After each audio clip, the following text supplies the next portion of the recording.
Oh, hey, Steve. Oh, hey, Mike. Well, what's wrong, buddy? Well, I just got this new water bottle, but it just looks so plain. Well, have I got the store for you. Introducing the Wild Edible World Podcast Merch Store. Wowie, wow!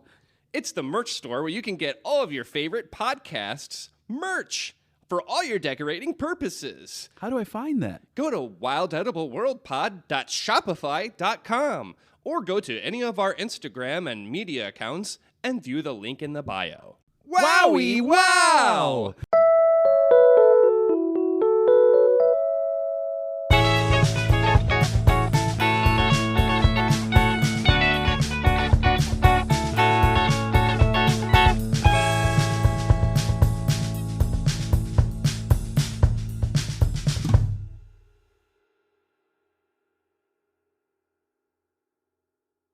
Spring is here, and so are you. With the Wild Edible World podcast, you're here with one of your hosts. My name is Michael. And it's Steve. I'm here. I'm back. So is my voice. We're here together. We made it. Both of our voices. Yeah. Congratulations. I'm glad you feel better. Dude, I was, I felt fine. Yeah. Except for that one morning. Saturday morning, I woke up, felt awful, and I felt fine otherwise, except my voice was just toast. I can't even replicate it. It was just nothing. My voice was gone. Yeah. That's what they say, losing your voice. I couldn't find it. Yeah. I found it this morning. I'm glad it came back. Yeah, me too. It missed you, just like I did. And I missed it. And you know what?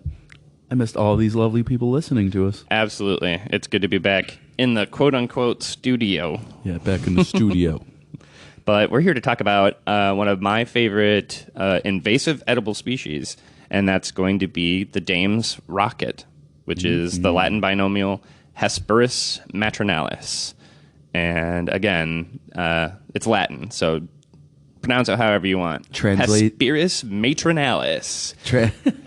Translating to Mother of the Night. Yeah. So allegedly, Ooh. Hesperis is derived from the Greek Meaning word evening. of night. Yeah. Or evening, Mother of the evening, night. Yeah.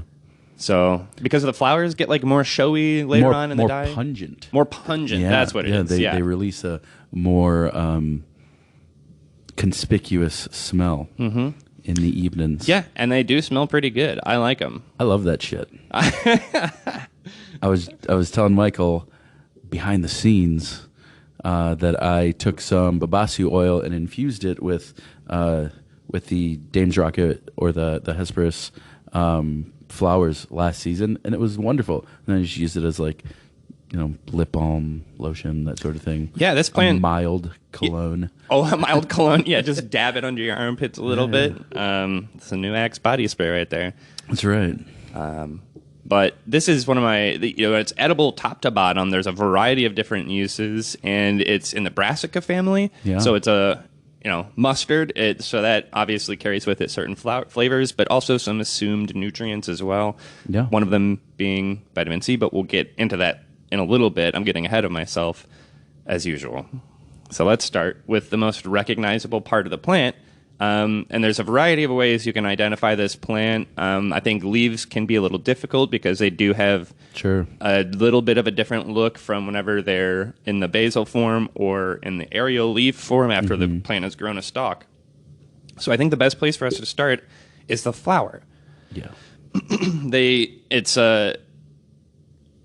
So it kind of blooms like a broccolini, right? So it's got a bunch of flower heads on the top of the flower or on top of the stalk, and they're usually pink, right? Yeah. So I've found some that are whitish as well. Sure. So they have a kind of a variety of colors. They kind of get wild, man. I've seen them light variegated too. Yeah. Oh, absolutely. So yeah. That's really fun.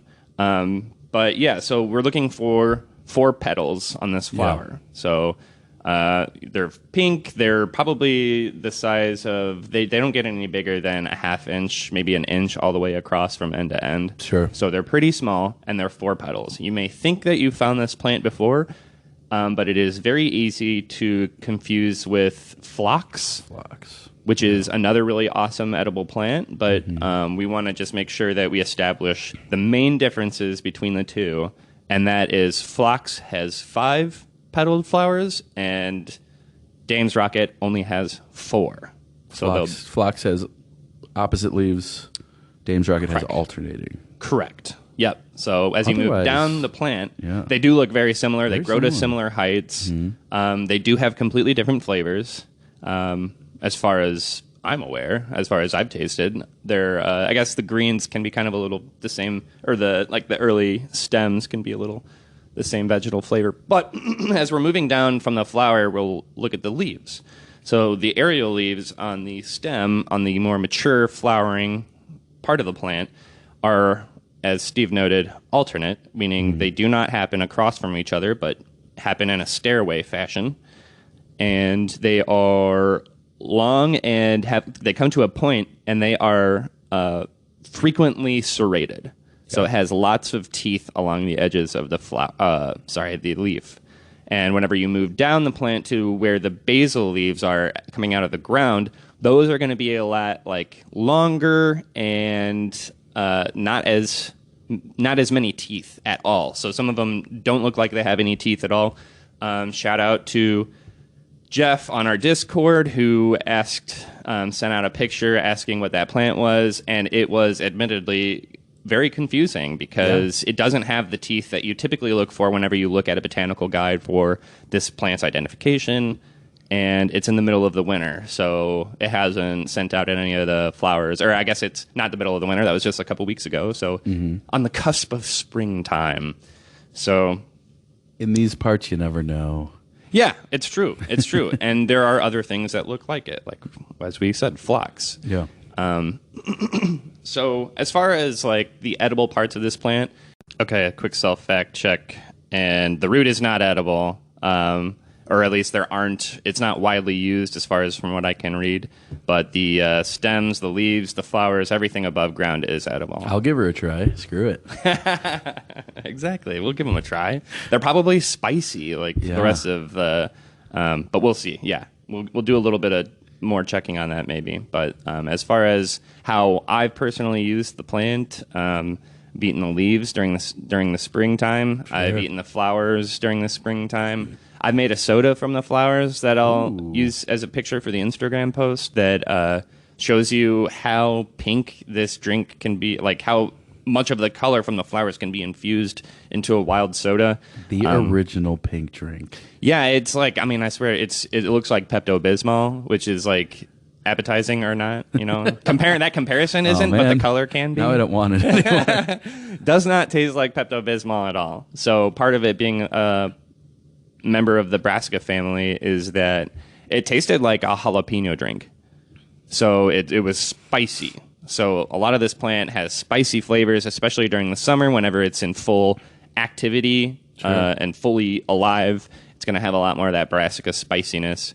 And so, yeah, it was like a Pepto-Bismol colored jalapeno flavored bottle of sparkly soda. I almost blew the top of my bottle off. It was one of the first times I over fermented sparkling beverage, and I opened it and it blew the top across the room. Oh man, I've been there with ginger beer before. Holy cow. It's a good time. Ginger everywhere. Yeah. Lots of sugar. Awesome. Love it.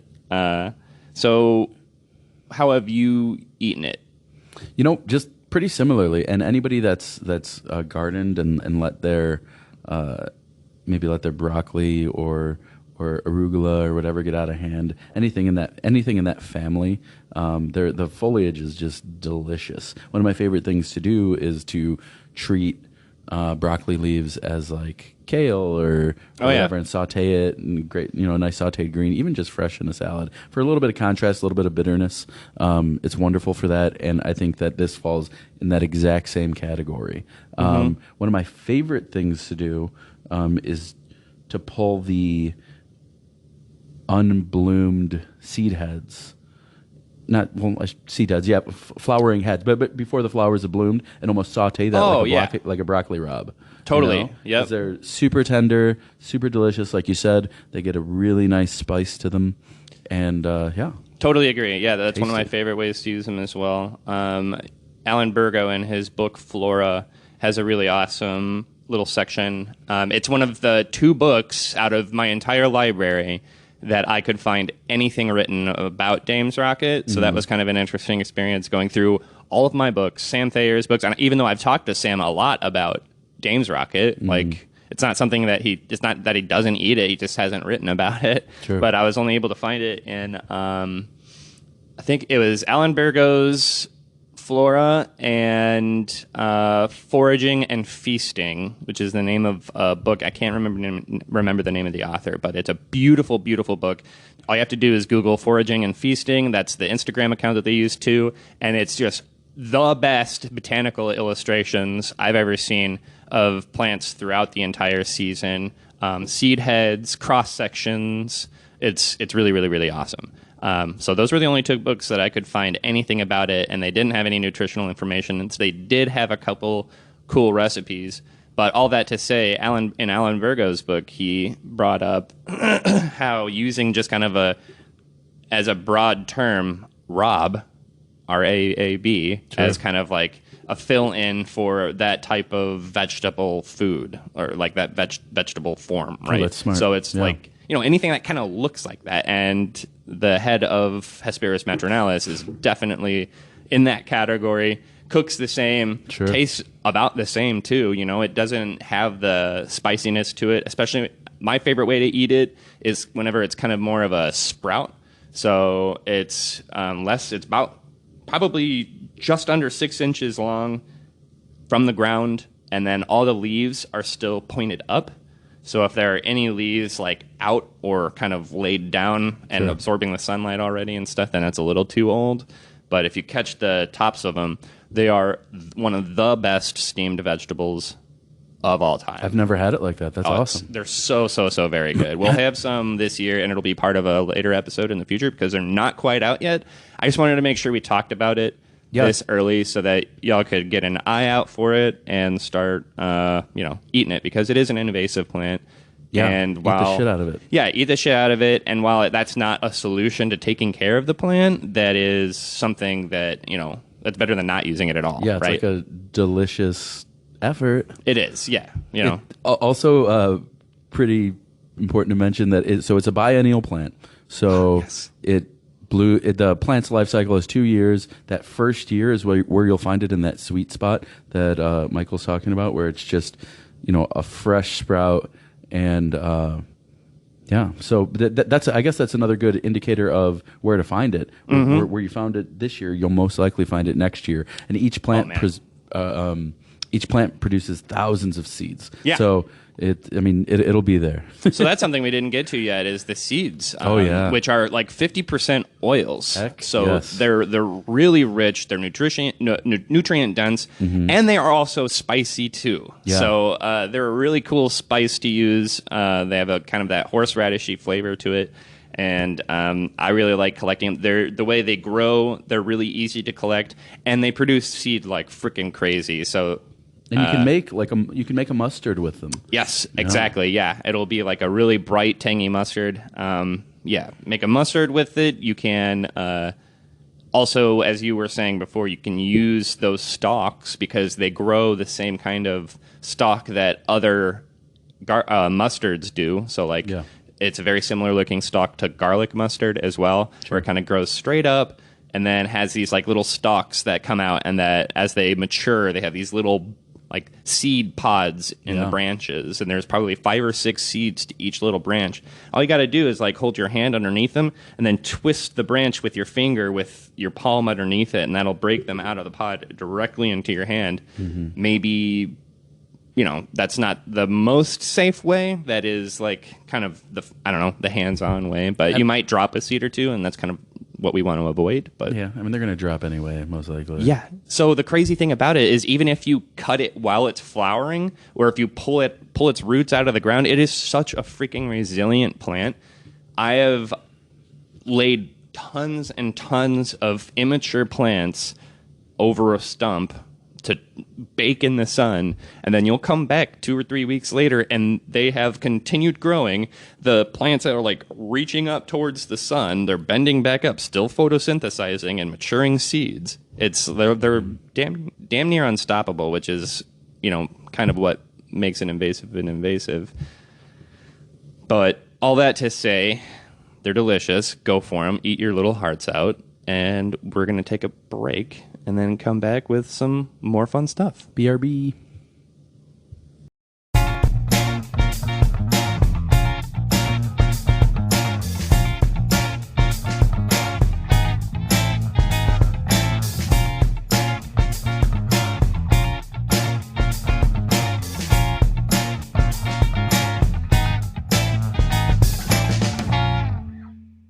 Sigh. What's wrong, buddy? Well, I just realized this mushroom supplement I bought isn't actually made with mushrooms. It's made with something called myceliated grain? Myceliated grain? Oh, no! I'm sorry to tell you, buddy, but myceliated grain is a sure sign of a poor quality mushroom supplement. Well, dang. I wanted mushrooms, not brown rice. What should I do? Well, you should support a small batch producer from right here in the Midwest. Kiwinaw Apothecary. Kiwinaw Apothecary, tell me more. Kiwinaw Apothecary specializes in high-quality mushroom extracts from Michigan, and they always use real mushrooms, never myceliated grain. That sounds like exactly what I've been looking for. Where can I order? Well, you can find them at kiwinawApothecary.etsy.com. That's KEWEENAW apothecary.etsy.com. Be sure to read their many excellent reviews. Thanks, buddy. I don't want no low-quality mushroom products from a factory. I want Kiwinaw Apothecary. Wowie wow!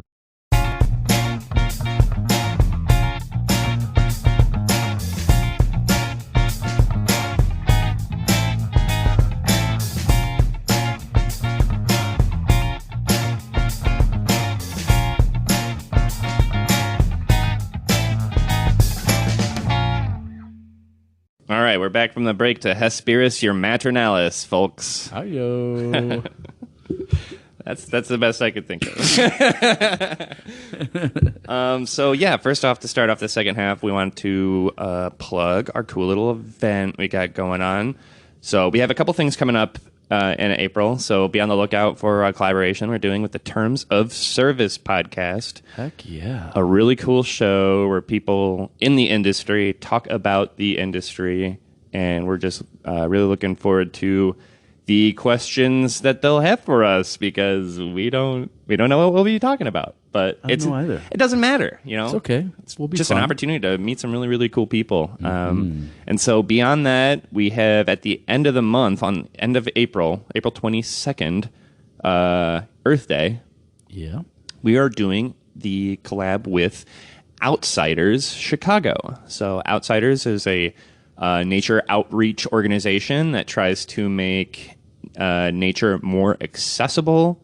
And basically they provide all the transportation, all the planning, and basically they pay cool people like us to do really cool events where we drive. We're going to be driving from Chicago out to Kalamazoo, Michigan. I got a gal in Kalamazoo. And we're going to do a really cool foraging walk where we're going to check out all the stuff that Kalamazoo has to offer, which I've been to Kalamazoo before. I went to college there for a year, but was not nature-minded. I didn't have plant brain. You can get the bug. So it's going to be really cool to go out there again and see it with new eyes. And we're going to be going to a new place, seeing it for the first time with everybody else, too. So it'll be really cool adventuring together. And then after that, once the walk is done, we head over to Bell's Kitchen, brewery and kitchen, where we're going to have provided the chefs there with some really interesting veggies, maybe some mushrooms, whatever we can get our grubby little hands on. And we're going to do a really cool beer tasting little snacky snack. Yeah, it's going to be rad. Pairing. For sure. Really cool stuff. So again, yeah, the early bird tickets for that are sold out so far, are already, I guess, but that doesn't mean there aren't tickets available. They're just not as cheap. But it's a really cool event, and we hope to see you guys out there. If you say you listen to our podcast, we'll give you a bunch of stickers and stuff while we're out there. Yeah, everything we have, we'll just give it to you. Yeah, we'll just hand you a sack. Here's my wallet. Here's Maybe not that. Here's my social security card. Yeah. Here's the front and back of my credit card. So cool. Yeah, we'll see you guys out there. Beyond that, what do we have? Anything else you think? Events. I don't think so. I think that's it for events. But yeah. We just wanted to maybe throw it back to that original section for a second. We were talking about a gentleman named Jeff. Yeah. who is a pal of both of ours, and he's been doing just a wonderful job highlighting the seasonal things that he's out foraging. So Jeff's last name is King. Jeff King. That's So right. yeah, you can find him on Instagram at just Jeff King. And he's awesome, man. Yeah, he's a really funny guy, really nice. Is out there walking like all the time, collecting stuff, and he's active on the Discord too. He's always reaching out, having questions, and we love people that love to learn with us. And yeah, he's just a really cool dude, and he is. I think he's professionally trained, so he went to culinary school, and he just always makes like really awesome looking food. I've done a dinner with him where we just like cooked for each other, and he made like palak paneer, I'm pretty sure, with some wild ingredients, with some stinging nettle, and it was phenomenal. So Jeff's a good time. He's a go-getter in general. He's got man. He's got that little beef jerky side hustle. Oh man, no, absolutely. He's the sausage king of Chicago for sure. He makes he's all Abe Froman. Yeah, no, he basically Jeff Abe Froman King. I like so it. he makes his own sausage. He does all sorts of different interesting blends. I have yet to purchase or try any of it, but if you guys are in the Chicago area, he's over at Lunar Brewing most nights, and if you catch up to him online, you'll be able to buy some of his sausage, which sounds real hot. Oh yeah, but it's just food. It's just sausages. Also hot anyway, though. Yeah, super hot. So, shout out to Jeff King. Yeah, you're a real one. Thanks for listening to the show too. So he's always giving us feedback about our episodes. So if you guys want to be a part of the conversation, reach out to us on Discord. Our Discord link, I think, is link in our bio. Pretty sure it's there. So you can join us from there, or you can send us a direct message. Slide in our DMs. For sure. We always appreciate a good rating and review. It's really hard for us to like listen to or access some of our reviews, but they really help us get seen by other people. Yeah, so for sure. We'll Help with eventually the exposure, pals. Absolutely, yeah. Eventually we'll build in a segment where we read your guys' reviews, we respond to your feedback, and we're trying to engage you guys a little bit more through the automatic like polls and Q&As that Spotify uses. So if you're a Spotify listener, please interact with us through there in our Q&As. Let us know what you think about our episodes. Let us know what you want to hear from us, and also use it kind of as a general Q&A. If there's ever anything you've ever wanted to know about us, hit us up through the Spotify stuff. We'll get to it, and we'll build a list, and we'll have an episode where we kind of answer some of those questions. Does that sound good, Steve? Sounds lovely. Okay. So beyond that, what do we have for... I mean, we were going to do nutrition stuff, but there really isn't a ton. No, there isn't Vitamin a ton. C, use your best judgment as far as, like, it's a brassica, you know? Yeah. Like... It's good for you. And I guess one caution to have with the brassica is, it's not an issue for me, but it is an issue for some people, the oxalates, right? Sure. So as a brassica, it is heavy in oxalic crystals and stuff like that. Yeah, if you got the gout, it's not for you. Yeah. Yeah, gout. Man. You ever known anybody that's gotten gout? One of my buddies recently actually just got diagnosed. Oh my gosh. Got the gout. Wow. The King's disease. Yeah. Nice. Good for him. It's a king, you know. It's not good for him. I hope he gets better. Yeah, I hope he does. Sincerely. So beyond that, I guess let's shout out I guess we already gave the books. So I guess the last thing we can do is just kind of a recap of how to use each part of the plant, right? So flowers, edible. Use it. We've both used it in infusions, floral infusions. Yeah. Scent-wise, you can put it in vinegar. You can make a soda out of it. It infuses a really cool pink color. If you like spicy flavors, that's where it's going to take you. And then garnish that soda with a little sprig. It'll be super cute. They're beautiful flowers. They are beautiful. It's a beautiful plant. Bingo. The leaves, you can use it like spinach, right? Yeah. So that's an easy reference for people to use. Like cook it like spinach, steam it, make it into a pasta or something like that. Like a cream Dame's Rocket leaves. Sounds fucking delicious. Exactly, yeah. Let's do that. Definitely, yeah. And then beyond that, the stalks, you can use them as a stir-fry vegetable whenever they're less than 6 inches tall and the leaves are still facing upwards, as a sprout, or as the early flowering head. So whenever they're just like little buds. Remember our Rob. Yes. We're going to do... Dame's Rob. Yeah, lots of Robs. Hesperis Rob. Hesperis Rob. Sounds like a villain. Hesperis Rob. Yeah, it does. Okay, so I think that's it. That's it. Yep, we're Cutting done. it off. We're going to cut ourselves off. Finito. Yeah. So we got a couple of guests in line. We're gonna try and we're bringing the low tide to you folks. That's right. We're doing. We haven't forgotten. It's just been a year. You got the curbside. Yeah. Tons of curbside. Trailside. Tons of trailside. We need the low tide. We got to bring some low tide in, and it's coming this year, folks. Oh yeah. So. Thanks for listening. Thanks for the patience over the last couple of weeks. We've been kind of on a little bit of spring break, but we're back, baby. That's right. We'll see you guys next time.